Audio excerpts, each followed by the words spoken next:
अगर आपकी आंखें अचानक इंफ्रारेड देखने लगें, रात का आसमान लोहे की भट्टी जैसा दहकता दिखेगा और दोपहर में सीधे सूरज को देखना आपकी रेटिना को चुपचाप जला देगा।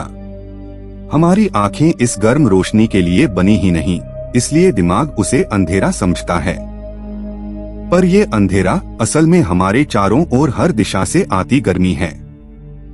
मानव आंख 400 से 700 नैनोमीटर की पतली पट्टी देखती है। लाल के आगे की इंफ्रारेड तरंगे 700 नैनोमीटर से लेकर माइक्रोनों में फैलती हैं। एक माइक्रोन बाल की मोटाई का करीब 1/70वां होता है, इतना महीन कि हमारी रॉडकोन कोशिकाएं उसे पकड़ ही नहीं पाती। नतीजा, आसमान की इंफ्रारेड चमक हमारे लिए गायब है। ऊपर की हवा भी इंफ्रारेड को सख्ती से रोकती है। पानी की भाप और कार्बन डाइऑक्साइड स्पंज की तरह 2 से 7 माइक्रोन तक की बहुत सी गर्म रोशनी पी जाती हैं। कुछ खिड़कियां 8 से 14 माइक्रोन पर ही खुलती हैं, बाकी बैंडों में 80 से 95% तक रुकावट। इसलिए जमीन से देखते ही आसमान फीका लगता है। हैरानी की बात, सूरज की कुल ऊर्जा का लगभग 49% हिस्सा इंफ्रारेड में होता है, दृश्य भाग करीब 43%। अगर हमारी आंखें इसे देख पाती, साफ दोपहर का पूरा गुंबद दूधिया नहीं, धधकते अंगारों जैसा दिखता। आपकी त्वचा जैसी गर्म होती है, वैसे ही आंख का लेंस भी गर्मी खींचता और नजारा तपने लगता। आंख का कॉर्निया और लेंस इंफ्रारेड का बड़ा भाग सोख लेते हैं ताकि रेटिना बची रहे, पर यही सोखना गर्मी भी बढ़ाता है। 700 से 1400 नैनोमीटर का अदृश्य भाग रेटिना तक पहुंच सकता है, इसलिए अदृश्य लेजर सबसे खतरनाक होते हैं। दर्द का संकेत मिले बिना नुकसान हो जाता है। यही वजह है कि प्रकृति ने ये बैंड हमें सौंपा ही नहीं। रात में भी आसमान ठंडा नहीं, लगभग 300 केल्विन की हवा और बादल 10 माइक्रोन के पास लगातार चमकते रहते हैं। आपकी हथेली, आपकी कार, बादलों की चादर, सब एक ही गर्म तरंग में हल्के लालटेनों की तरह दमकते। पर आंखें अंधी रहती हैं, क्योंकि दिमाग केवल दृश्य रंगों को ही महत्व देता। गर्मी बस ताप बनकर महसूस होती है। मानव देह 37 डिग्री सेल्सियस पर खुद ही इंफ्रारेड में चमकती है। ऐसी आंख होती तो हमारा अपना शोर दृश्य को डुबा देता। इसलिए अंतरिक्ष दूरबीनें अपने दर्पण और सेंसर को 40 केल्विन यानी करीब -233 डिग्री तक ठंडा रखती हैं, तभी असली आभा दिखती। हमारी जैविक आंख ये ठंडा वातावरण बना ही नहीं सकती। नतीजा, अंधेरा। धरती पर इंफ्रारेड देखने की एक चाल है, बहुत सूखी, बहुत ऊंची जगहें। माउना केआ का 4200 मीटर शिखर या अटाकामा की चोटियां, जहां हवा में पानी की भाप कई गुना कम मिलती है। वहां 8 से 14 माइक्रोन की खिड़की चौड़ी महसूस होती है। फिर भी आंख व्यर्थ, केवल विशेष यंत्र ही उस चमक को पकड़ पाते हैं। यही वजह है कि जेम्स वेब स्पेस टेलीस्कोप 2021 में छोड़ा गया। 6.5 मीटर का सुनहरा दर्पण 0.6 से 28 माइक्रोन तक देखता है। इसे धरती से करीब 15 लाख किलोमीटर दूर एल बिंदु की छाया में रखा गया, ताकि गर्मी कम से कम पहुंचे। तब जाकर धूल में छुपे तारे पहली बार साफ दिखे। ओरायन निहारिका जैसी जगहों में दृश्य रोशनी धूल से अटक जाती है, पर इंफ्रारेड धुंध के परे निकलती है।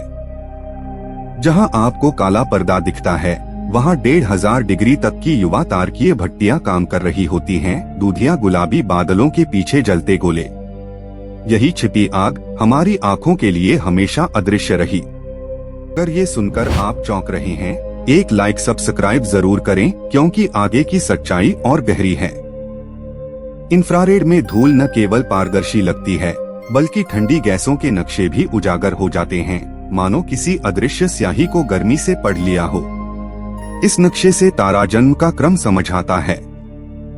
आप घर पर एक छोटी चाल देख सकते हैं। टीवी रिमोट का छोटा लैंप 940 नैनोमीटर पर चमकता है। कैमरे के सेंसर से वह टिमटिमाहट स्पष्ट दिखती है, पर आपकी आंखों से गायब। ज्यादातर फोन कैमरों में इंफ्रारेड फिल्टर लगा होता है, ताकि रंग बिगड़े नहीं, इसीलिए असली आसमान भी हमें साधारण लगता है। आसमान नीला क्यों दिखता है? क्योंकि छोटी तरंगें ज्यादा बिखरती हैं, नीला, बैंगनी। इंफ्रारेड की लहरें बड़ी होती हैं, इसलिए वे आसानी से बिखरती नहीं और दूर तक सीधे निकल जाती हैं।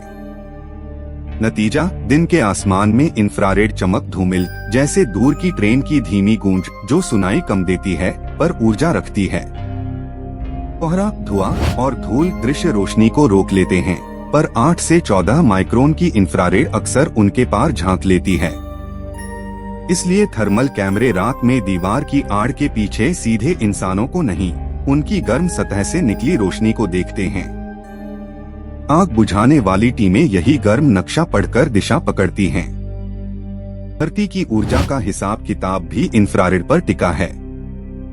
बादल और गैसें, खासकर कार्बन डाइऑक्साइड, 15 माइक्रोन के पास की तरंगों को पकड़कर वातावरण में लौटा देती हैं। इसे आप गर्म कंबल की तरह समझिए। इतना सूक्ष्म बदलाव पर असर विशाल।